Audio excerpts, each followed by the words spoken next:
Salut tout le monde, bienvenue sur l'épisode 21 de la série pour créer un jeu de Tower Defense sur Unity 3D. Aujourd'hui, on va avoir un épisode qui va être relativement simple, on va juste intégrer un système de menu de pause. Donc un menu qui va littéralement nous permettre de mettre le jeu en pause et de le reprendre une fois qu'on est prêt. Donc pas grand chose d'autre à dire, alors on commence tout de suite. Donc la façon dont fonctionne notre menu de Game Over va être en fait assez semblable à l'épisode d'aujourd'hui, au menu qu'on va faire aujourd'hui. Donc actuellement ce qu'on a, c'est qu'on a un parent overlay canvas avec à l'intérieur le shop qui se trouve au bas de l'écran, et on a également le menu de Game Over à l'intérieur qui s'active et se désactive, qui s'active surtout pendant le runtime, donc pendant que le jeu se déroule. Donc le menu de pause va être assez semblable au menu Game Over.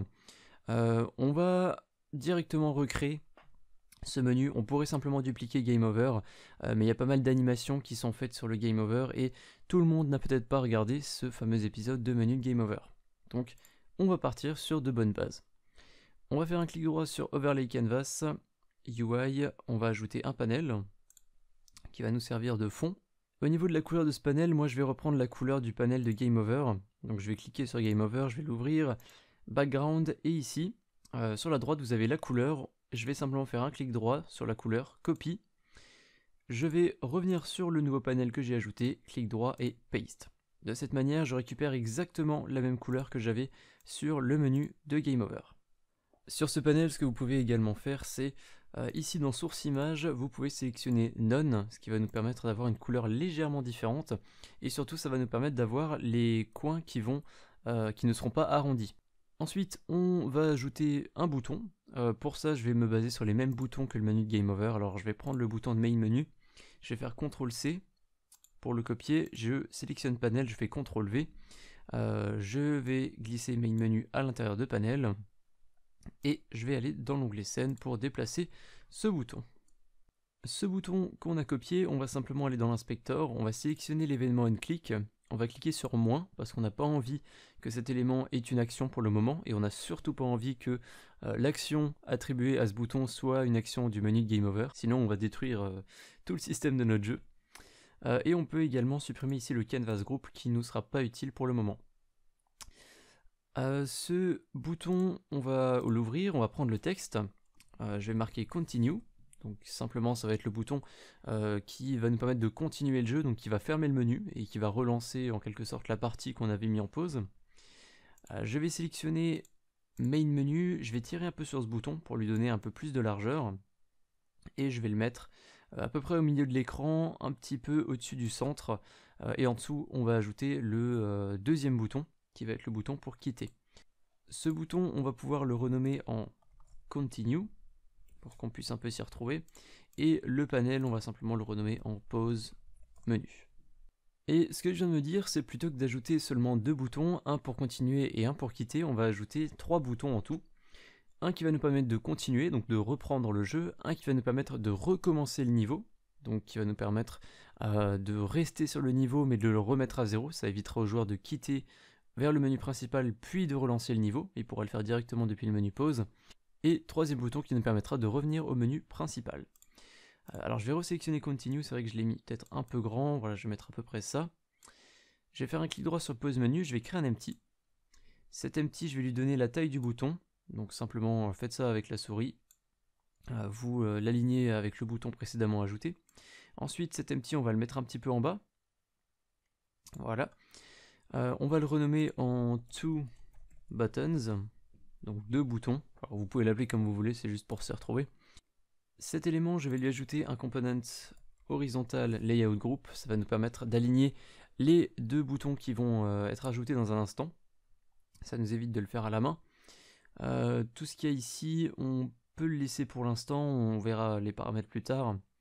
On va dupliquer le bouton Continue, donc je vais faire CTRL D. Je vais le glisser à l'intérieur de Two Buttons, donc automatiquement le bouton il va prendre toute la largeur. Ce bouton dupliqué, on va lui ajouter le component layout element, ce qui va lui permettre de prendre en compte le layout group. Et au niveau de sa taille, on va simplement la diviser par 2. Alors petite astuce, lorsque vous jouez avec les valeurs dans l'inspecteur, Là par exemple la moitié de 431 c'est 215,5. Donc là je l'ai calculé de tête, c'est relativement facile. Mais si vous voulez vraiment vous faciliter la vie, sachez que vous pouvez faire des opérations aussi dans l'inspecteur. Donc par exemple, si je mets 431 slash 2, donc 431 divisé par 2, et que j'appuie sur Entrée, vous voyez que automatiquement Unity a fait le calcul et a ajouté la valeur. C'est une très bonne chose à savoir, ça vous permet de plus rapidement placer vos éléments et de faire des opérations sur les différentes valeurs que vous avez ici. Donc ça marche pour les plus, pour les moins, pour les divisés, pour les multiplications. Ça marche pour à peu près tout. Ok, maintenant qu'on a ajouté ce bouton, on va simplement faire une duplication de ce bouton qui va simplement être ajouté à côté. Donc voilà ce que ça donne dans l'onglet Game. Ok, maintenant que j'ai mes deux boutons, je vais simplement les remonter un petit peu et je vais descendre un petit peu mon bouton Continue. Donc on va simplement mettre un petit peu tout au même endroit. Comme d'habitude, je vous invite fortement à modifier le menu de votre côté. Vous savez que le UI, ce n'est pas mon fort, c'est quelque chose que je n'aime vraiment pas faire. Et je vous invite à tout modifier de votre côté. En tout cas, les deux boutons qu'on a ajoutés, on va les renommer et on va leur ajouter, on va changer le texte à l'intérieur. Donc par exemple, celui-là, c'est lequel? C'est à gauche, donc ici, je vais mettre Retry et je vais le renommer en Retry Button. Et l'autre, je vais simplement mettre Quit Button ou Main Menu plutôt. Main Menu Button. Et à l'intérieur, le texte, je vais mettre Back to Menu. Je vais simplement mettre ça. Je vais devoir réduire un petit peu le font size pour le Back to Menu. Donc je vais mettre 24. Je vais simplement réduire pour que ça rentre entièrement. Ok, maintenant qu'on a ajouté nos boutons, on va quand même rajouter un petit texte au-dessus, histoire de préciser aux joueurs que le jeu est en pause. Donc juste pour éviter d'avoir simplement ce fond bleu avec 3 boutons. Pour faire ça, on va aller dans Game Over, on va copier le Game Over texte. Donc je vais faire CTRL-C. Je vais faire un clic droit sur Pause Menu, Paste, et du coup j'ai le Game Over qui apparaît. Le Game Over, ce texte, je vais le mettre juste au-dessus. Je vais le mettre à peu près là. Et je vais simplement mettre paused, ce qui veut simplement dire en pause, actuellement en pause. Donc pour ma part ça suffira, je vais prendre tous les éléments à l'intérieur de pause menu et je vais simplement les déplacer un petit peu sur l'axe Y pour essayer de mettre ça à peu près au centre de l'écran. Et juste parce que ça me dérange un petit peu, le main menu button, le texte, je vais juste mettre menu et je vais mettre la même police d'écriture que les autres, la même taille. Voilà. Ça suffira, on n'a pas besoin de préciser menu principal, on se doute bien que c'est le menu. Ok, maintenant qu'on a notre menu, eh bien on est prêt à faire les futures interactions des boutons. Juste avant que j'oublie Game Over Text, donc ça c'est celui que je viens de copier, je vais l'appeler Paused Text et je vais le glisser à l'intérieur de Pause Menu. Voilà, Pause Menu on peut le désactiver, comme ça on pourra l'activer directement via un autre script. Et cet autre script qui va gérer le menu de pause, on va le mettre sur le Game Manager. Donc c'est sur cet objet que se trouvent tous nos scripts système, si on peut dire ça comme ça. On va donc ajouter un nouveau script sur le Game Manager, on va l'appeler pause menu. Vous pouvez directement ouvrir ce script dans Visual Studio ou dans votre éditeur de texte. On va enlever la fonction start, on va juste avoir besoin de update pour le moment. Donc comment est-ce qu'on veut activer notre menu de pause? Alors vous allez être libre au choix de la ou des touches qui vont vous permettre d'ouvrir ce menu de pause. Généralement le menu de pause c'est le bouton échappe ou alors le bouton P pour pause simplement, donc la lettre P du clavier. Pour ma part je vais ajouter les deux, donc on pourra mettre le jeu en pause soit en appuyant sur échappe, donc sur escape, ou alors en appuyant sur le bouton P sur la lettre P du clavier. Donc on est dans une fonction update, on peut vérifier les différents inputs. Donc on va vérifier que si on détecte que la touche keycode.escape est appuyée, alors ici on va faire le nécessaire pour activer le menu. Comme je l'ai dit, je vais ajouter la possibilité également d'appuyer sur la touche P. Donc après le keycode.escape, après avoir fermé la parenthèse, je vais ajouter deux barres verticales. Donc les barres verticales, si vous ne savez pas où elles sont sur le clavier, c'est simplement sur la touche 6, donc faites Alt+Gr plus 6, et ici on va faire la même chose, input.getKeyDown, entre parenthèses, keycode.p, et P en majuscule. Voilà. Et on n'oublie pas de fermer notre condition. Voilà, maintenant qu'on a ajouté ça, on peut simplement détecter que l'utilisateur appuie sur la touche échappe ou sur la touche P, et si l'utilisateur fait l'une de ces deux actions, eh bien on va lire le code qu'il y a ici à l'intérieur de la condition. Donc nous, ce qu'on va faire, c'est appeler une fonction qu'on va appeler toggle ou quelque chose comme ça, qui veut simplement dire activation, ou alors désactivation si le menu est déjà activé. En revanche, on va rencontrer un léger problème, c'est que actuellement, quand on appuie sur la touche échappe, eh bien, il y a déjà une fonctionnalité qui se déclenche. C'est simplement le blocage de la caméra. Donc là, vous voyez, je peux déplacer ma caméra, soit avec les touches de mon clavier, soit en me baladant avec la souris. Mais si j'appuie une fois sur échappe et que j'essaye de me déplacer avec la souris ou avec les touches, eh bien, ça ne fonctionne plus. Parce que ce qu'on avait mis en place, c'est que si on appuie sur échappe, eh bien, on bloque le mouvement de la caméra. Donc il va falloir qu'on commence par désactiver ça parce qu'on n'a pas envie qu'il y ait plein d'actions qui s'effectuent lorsqu'on appuie sur la touche échappe. On veut juste mettre le jeu en pause. Donc on va aller sur la main caméra, on va ouvrir caméra controller, et dans caméra controller on va supprimer ici can move, on va enlever cette variable, on va descendre un petit peu, et ici on a deux conditions qui vont nous retourner une erreur parce qu'elles utilisent can move, donc on va simplement les supprimer pour le moment. Ce que vous pouvez également faire, c'est commenter ce code, comme ça vous l'avez toujours dans votre script si jamais vous voulez réactiver cette fonctionnalité, ou alors vous pouvez simplement changer la touche qui va vous permettre de bloquer la caméra. Pour ma part, je vais carrément me débarrasser de cette fonctionnalité, mais surtout, n'hésitez pas à la garder de votre côté si elle vous plaît, et si ça vous est utile. Il faut savoir que c'est toujours mieux d'effectuer tout le code qui va se lire lorsqu'on appuie sur une touche au même endroit. Plutôt que d'avoir 4 scripts différents qui vont effectuer 4 actions différentes lorsqu'on appuie sur la même touche, eh bien c'est quand même mieux de tout centraliser et ça va vous permettre de mieux gérer votre projet et les différentes choses qui vont se passer en appuyant sur une touche. Donc il faut essayer de centraliser tout ça. Pour ma part, on va même pas centraliser, on va carrément enlever la fonctionnalité qui était précédemment liée à la touche échappe. Ok, je vais revenir dans pause menu, je vais fermer les autres scripts que j'ai pas besoin. On peut également supprimer les systèmes collections, on n'en a pas besoin, c'est vrai que je ne l'ai pas fait dans tous les scripts, mais on n'en a pas besoin. On va créer notre fonction toggle, donc void toggle, et qu'est-ce qu'on a envie de faire là-dedans? On a envie d'activer le UI s'il est désactivé, donc si on n'est pas en pause, on veut mettre en pause, et en revanche, si on est sur pause, eh bien on veut enlever la pause, donc on va désactiver le UI. Pour faire ça, ça va être très simple, il va nous falloir déjà une référence à notre UI, donc on va créer une variable publique de type GameObject qu'on va appeler simplement UI, et dans toggle on va dire UI.setActive, et ici normalement on doit préciser soit true soit false si on veut activer ou désactiver, mais vu que là on va le faire de façon dynamique, donc si c'est activé on désactive, si c'est désactivé on active, et bien ici on va préciser UI.activeSelf et on va mettre un point d'exclamation avant cette expression. Donc UI.activeSelf retourne en fait l'état actuel de l'objet. Donc si l'objet est activé, UI.activeSelf sera sur true, et si le UI est désactivé, UI.activeSelf sera sur false. Ce que veut dire le point d'exclamation, c'est simplement l'inverse. Donc en gros ici on dit que l'activation de notre UI, on va le mettre sur true s'il est désactivé, et on va désafficher le UI si il est actuellement affiché. Donc on fait simplement l'inverse grâce au point d'exclamation. En revanche, lorsqu'on active notre menu de pause, on ne veut pas juste afficher le UI, on a envie de réellement mettre le jeu en pause, donc on a envie que les ennemis arrêtent de se déplacer, on a envie que les tourelles arrêtent de tirer, on a envie vraiment de freeze complètement le temps, donc on n'a simplement plus envie que le code se lise aussi longtemps qu'on est sur pause. Donc pour faire ça, on va faire une vérification, on va dire que si UI.activeSelf est sur true, donc ça veut dire simplement que le menu pause est activé, alors on va dire time.timescale égale 0f.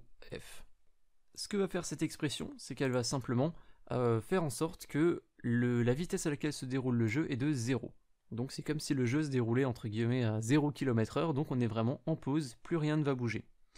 En revanche, donc l'inverse, si le UI est désactivé, donc si le menu de pause est désactivé, alors on a envie que le jeu se déroule à la vitesse normale, et la vitesse normale c'est simplement 1.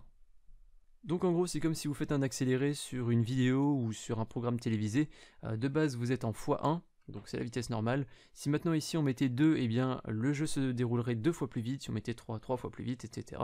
Et si on met 0, eh bien le jeu ne bouge pas, on est en pause. Voilà, donc une petite ligne très utile si jamais vous souhaitez faire des menus de pause. Donc si jamais vous souhaitez faire du slow motion ou des accélérés dans votre jeu, eh bien vous pouvez jouer avec le timescale. Alors juste une petite erreur dont je viens de me rendre compte, ici c'est get key down, très important. Alors j'ai pas fait l'erreur au niveau du P, mais j'ai fait l'erreur au niveau de escape. Parce que si vous ne mettez pas get key down, si vous mettez juste get key et que vous restez appuyé sur le menu de pause, eh bien Unity va en permanence activer, désactiver le pause menu. Donc vous allez avoir le UI qui va clignoter et des problèmes au niveau des différentes fonctionnalités du jeu. Donc voilà, vérifiez bien ça.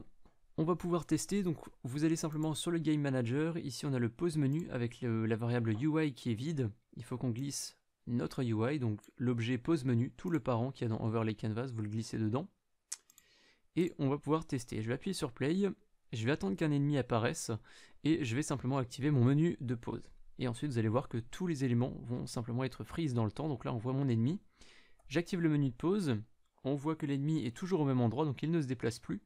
On voit que le temps en bas c'est aussi freeze, donc on est à 6 secondes 64, et si je rappuie sur mon bouton pour désactiver le menu de pause, le jeu reprend, les ennemis se redéplacent, le timer continue de défiler, et les deux boutons fonctionnent, donc si j'appuie sur P c'est pareil, et je peux même appuyer sur P pour activer, appuyer sur échappe pour désactiver, etc. Donc impeccable, ça fonctionne, il ne reste plus maintenant qu'à ajouter les différentes fonctionnalités de nos boutons ici. Pour faire ça, ça va être simple, on va créer en fait une fonction par bouton. On va commencer par le bouton retry, donc on va ajouter une public void retry. Très important, il faut se mettre en public au niveau de ces fonctions si vous voulez les appeler depuis un bouton. Au niveau de la fonction toggle, ça va être pareil, il faut qu'on la mette en public. Vous allez voir pourquoi après.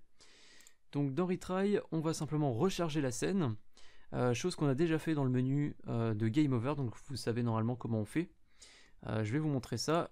Il faut absolument qu'on aille tout en haut et qu'on ajoute using Unity Engine.scene management pour pouvoir recharger la scène qu'on a actuellement ouverte. Donc pour rappel, c'est une ligne qui est un petit peu compliquée, il y a pas mal d'informations dedans, mais ça nous permet simplement de recharger la scène actuelle. Donc on va faire scene manager.load scene. Donc on va dans le scene manager, on charge une scène. Cette scène, ça va être scene manager.get active scene, on ouvre, on ferme la parenthèse, point build index, parce qu'il faut qu'on précise le numéro de la scène, l'ID de la scène. Donc avec cette expression, on le récupère automatiquement, on n'a pas besoin de le préciser. Donc voilà, simplement cette ligne qui va recharger la scène actuelle, donc si le joueur voit qu'il a mal géré son argent, qu'il a mal géré les ennemis, eh bien il peut simplement recommencer le niveau depuis le début. Et pour finir, on va ajouter une troisième fonction, public void, qu'on va simplement appeler, alors je vais peut-être l'appeler main menu.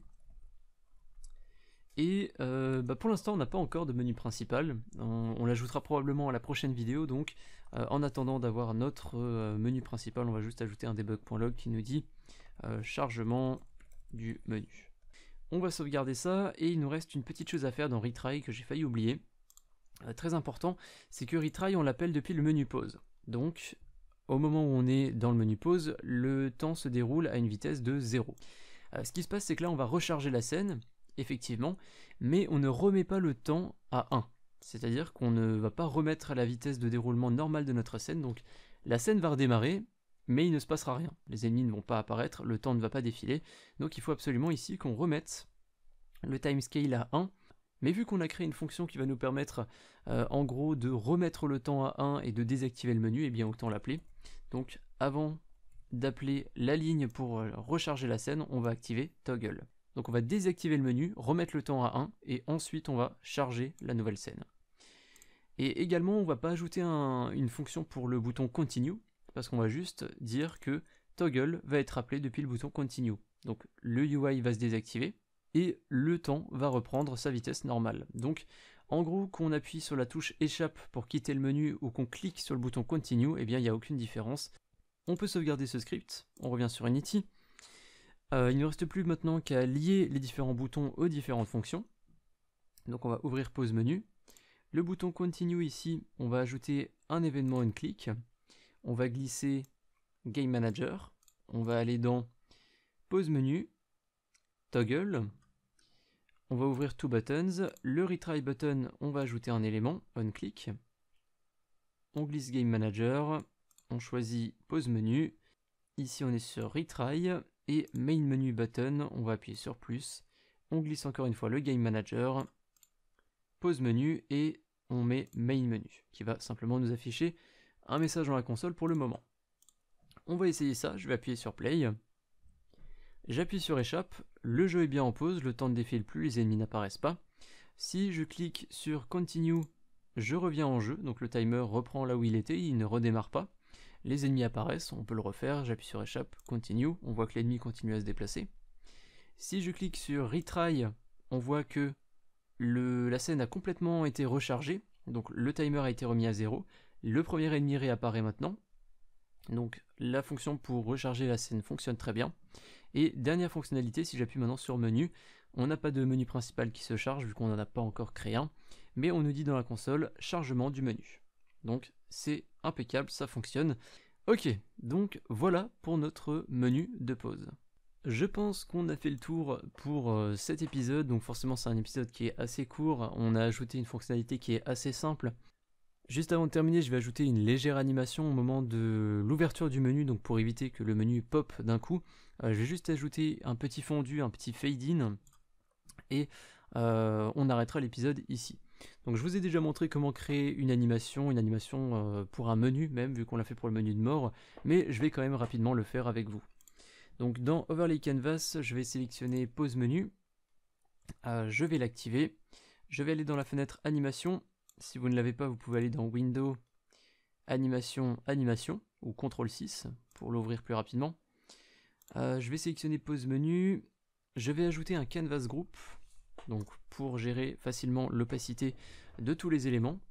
Je clique sur Create en bas, je vais aller dans mon dossier Animation, je vais simplement mettre Pause Menu, je vais juste l'appeler comme ça. Je vais ensuite cliquer sur le bouton rouge pour enregistrer l'animation, je vais un petit peu plus loin dans la timeline, je vais aller à 0,30 ici, et au niveau du Canvas Group Alpha, je vais le mettre à 0. Ensuite, vous connaissez la technique, vous pouvez désactiver l'enregistrement, et on va simplement échanger les keyframes. Donc je sélectionne celle-là, je fais simplement un glisser avec ma souris, je vais les mettre au début, et celle-là je vais les mettre à la fin. Voilà. Donc celles qu'on avait au début, je les ai mis à 0,30, et celles qu'on avait à 0,30, je les ai mis à la fin. Donc si je me mets au début de l'animation et que j'appuie sur Play, on peut voir qu'on a un fondu qui apparaît. Maintenant que ça c'est fait, eh bien je pense que tout est déjà prêt en fait. Donc on peut éventuellement fermer la fenêtre animation. Je vais aller dans mon dossier animation, on retrouve notamment une animation qui s'appelle Pause Menu. On va désactiver en haut ici le Loop Time, très très important. Et ensuite on peut désactiver Pause Menu. Donc voilà, en quelques secondes, on a créé une animation, sauf que peut-être que certains d'entre vous savent ce qui va se passer. Si j'appuie sur Play, et que j'appuie maintenant sur Échappe, le temps s'arrête. Vous voyez que le temps ne défile plus. Je ne suis pas en pause dans l'éditeur, c'est vraiment le menu de pause qui est activé. Mais le menu de pause n'apparaît pas. Si on regarde dans la hiérarchie, on voit que le pause menu il est bien actif. Mais le problème, c'est qu'on voit que l'alpha ici est à 0,00. Bref, une toute petite valeur. Et pour qu'on puisse voir ce menu, il faut normalement qu'il soit à 1. Donc qu'est-ce qui se passe? Eh bien si vous double-cliquez sur le contrôleur ici, pause menu, ça va vous ouvrir la fenêtre Animator et qu'est-ce qu'on y voit ici? On voit que l'animation pause menu est bien en train de se jouer, mais vous voyez que là elle est bloquée au début et elle ne va pas se lire jusqu'à la fin. Et ça c'est simplement parce qu'on a freezé le temps. Donc là le temps il est en train de se dérouler à 0 km/h. Bref, le temps ne se déroule pas tout simplement, donc l'animation ne peut pas se dérouler non plus. Et si maintenant je rappuie sur Échappe, eh bien on quitte le menu de pause, le timer continue à défiler, les ennemis apparaissent, mais le menu de pause, lui, n'est pas affiché. Donc en gros là, on peut jamais faire afficher le menu. On peut mettre en pause, mais on n'a pas de menu qui apparaît. Et pour faire ça, eh bien ça va être relativement simple, il faut juste qu'on fasse en sorte que notre animation ne prenne pas en compte le timescale. Donc il faut que notre animation se joue, peu importe si on a le timescale sur 0, donc en pause, ou si on est sur 1, ou si on a une autre valeur. Et pour ça, on va aller sur pause menu. Et ici dans Animator, vous avez Update Mode normal. On va simplement cliquer dessus et mettre Unscaled Time. Et maintenant, normalement, si on appuie sur Play et qu'on appuie sur le menu de pause, eh bien, le menu de pause apparaît avec son fondu. Ces différents boutons sont utilisables et vous voyez que le temps lui et freeze, mais les animations, elles, se jouent malgré que le timescale soit à 0. Donc on a bien le petit fondu qui apparaît ici. Voilà tout pour la vidéo d'aujourd'hui, j'espère qu'elle vous a plu, j'espère que ce petit ajout est intéressant pour votre projet. Ce menu de pause est relativement simple, pour ma part je vais rester là-dessus, mais comme d'habitude, vous connaissez le maître mot de cette série, c'est à vous de personnaliser ce que je vous propose. Si vous avez apprécié la vidéo, si vous appréciez plus généralement la série et que vous souhaitez me soutenir, vous pouvez le faire via les plateformes Tipeee ou Utip. Sur Tipeee, vous pouvez faire des dons financiers récurrents ou uniques qui vont simplement contribuer à la création des vidéos. Sur Utip, c'est un petit peu différent, vous pouvez aussi me soutenir, mais vous pouvez le faire gratuitement en regardant une ou des publicités.